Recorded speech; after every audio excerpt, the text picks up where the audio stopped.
So first and foremost, I want to apologize for the format of this video.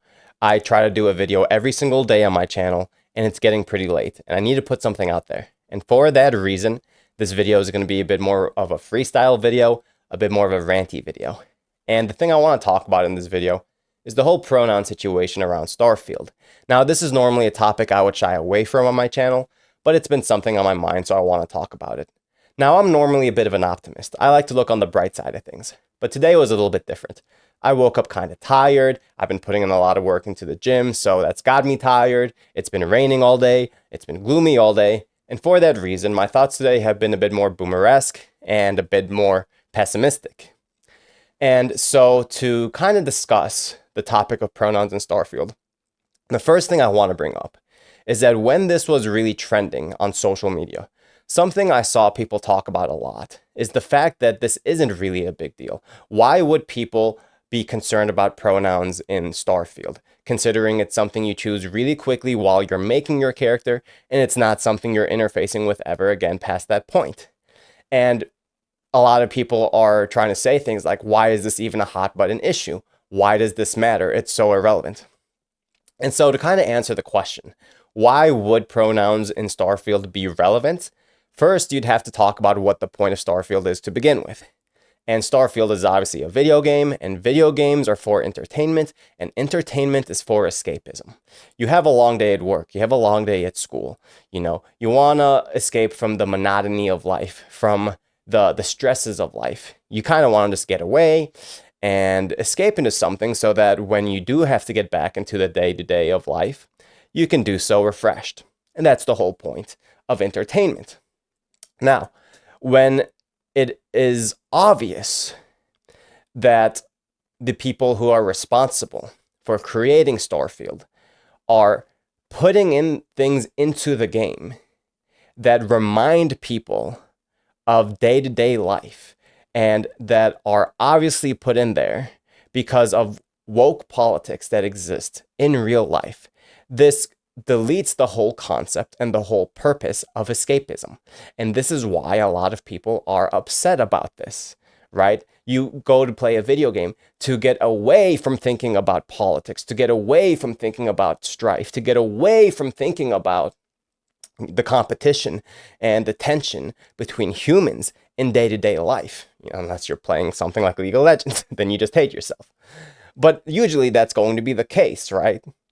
And so it begs the question, is escapism something that is kind of dying? A lot of people have nostalgia for days of past, for video games of past, for movies of past, and this is pretty normal.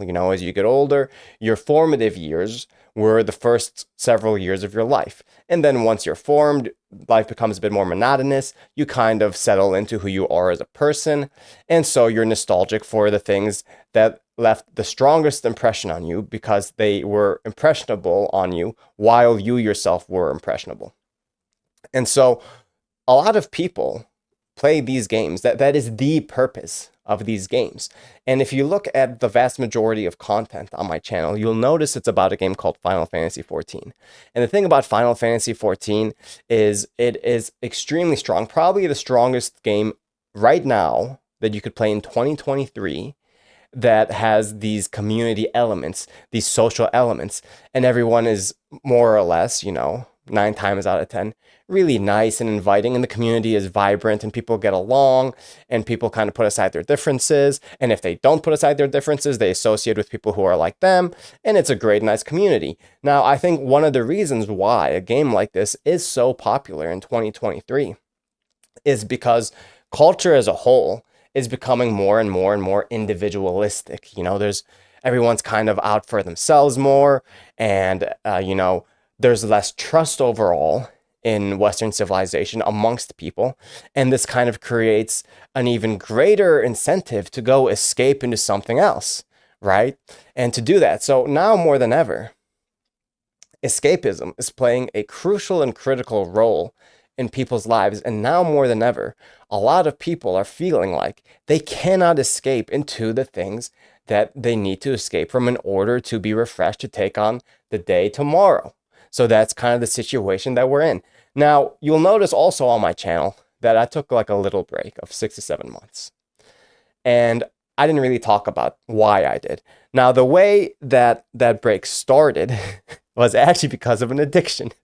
I got really addicted to Overwatch 2. And, that kind of spiraled into some other things, and I got busy with some other things. But my break from this channel really started with my obsession with Overwatch 2. Now, I was a big fan of Overwatch 1. I loved Overwatch 1. And when Overwatch 2 was new, the cracks were not yet starting to show. I mean, I had fun, not gonna lie. I'd stay up until like 3 or 4 in the morning, I admit, because I was having so much fun ranking up in Overwatch. And of course, as time passed on and new heroes came out and news about how Blizzard wanted to monetize the game came out, we all kind of know what ended up happening with Overwatch 2. And we have the situation that just happened yesterday at the time I'm recording this video, where Blizzard put out a bunch of the ages for the heroes in Overwatch, Sojourn and Mercy and Reaper. Like Reaper is supposed to be 60 and Ana's like 62 and Kiriko is like 21 or something. And the numbers don't really make any sense. For example, you have Kiriko and Genji and Hanzo, who were all supposed to be growing up together, but they're like 20 years apart. So it doesn't make sense. And, we have the situation now where the people putting out the escapism, the people putting out the entertainment are typically corpos, corporate people. And unfortunately, a lot of corporate people have no soul. Kevin Jordan, one of the original game designers of Vanilla World of Warcraft, I talk about him all the time on my channel. He was talking about being at Blizzard in the early days, and how in the early days it was a bunch of people passionate about games and passionate about the art and passionate about having fun, and they loved the craft. And he talked about Alan Adheim always saying things like, don't be greedy. Once they put out World of Warcraft as a complete game, they knew that they had the best MMO on the market. And so there were talks internally at Blizzard about whether or not they wanted to charge more for World of Warcraft than was standard at that time for an MMO. And Alan Adheim said, don't be greedy. Do you think that's something we'd hear from corporate gaming industry companies now? Of course not. And so these games end up feeling really dry, really soulless, really empty. Not just, it's kind of ironic talking about empty with Starfield, because Starfield is literally physically empty in the game, but they feel empty and derived of soul, of purpose, of meaning, of, artistry.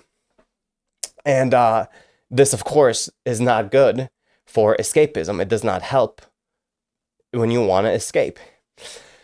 Now, we also have Todd Howard coming out for Starfield saying that, this game is going to be a modder's paradise. And honestly, thank God for that, because modders are the ones trying to add a bit more of that soul into the game. They're adding memes into the game.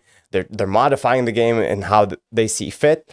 Now, the problem with modding in general is, although it's great that they're adding this into the game, to what extent, it begs the question, to what extent can you polish a turd? To what extent can you completely rejuvenate the game in a sense that it becomes a completely different and enjoyable experience with soul and meaning, right? A lot of the soullessness that comes with Starfield is pretty deeply ingrained in there.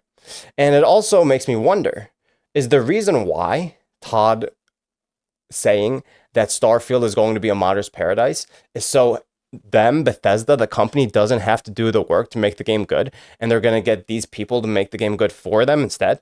Maybe, right? And I really feel bad for the younger generation, because people who are a little bit older, people who are above the age of 25, know how things used to be, and so they have some sense of contrast. They have an anchoring point. They could be like, okay, these are the games coming out now, and this is what it was like before. And they could really feel the contrast. But a lot of the Zoomers are really deprived of culture and deprived of that contrast. And so you find constantly a lot of nihilism, a lot of doomerism, a lot of apathy extending out of Gen Z. And that's kind of just the situation that we're in. I feel bad for them, man. So to wrap up this video, the real problem with pronouns in Starfield is it's indicative of the bigger problem of escapism being dead.